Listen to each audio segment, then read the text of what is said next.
Hello guys, I've been hosting for Mutya at Lakan ng Kabuyaw. That's how it's called before. Now, binibili at yung Kabuyaw. Mga 10 years ago, mga 3 or 4 years in a row. Tapos, nag-iba ng management and goals. Medyo, yun, palit siya sa wala, the pandemic. And now, I'm so glad to be back right here in Kabuyaw to host yet again this same event that I've been hosting for years. Right. Let's go.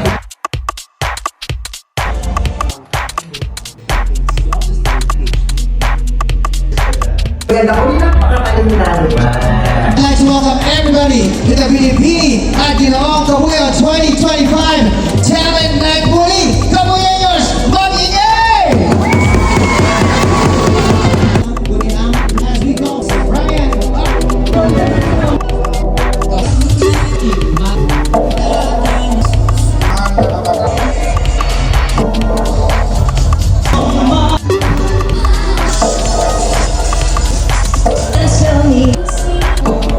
this time.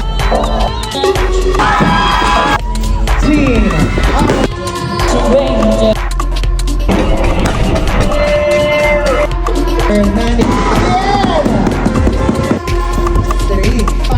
Ang level ng talento ngayong gabi dito sa Kabuyaw.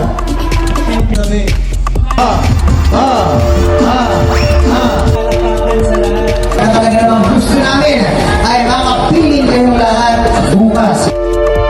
Maraming salamat mga talentadong Kabuyanos.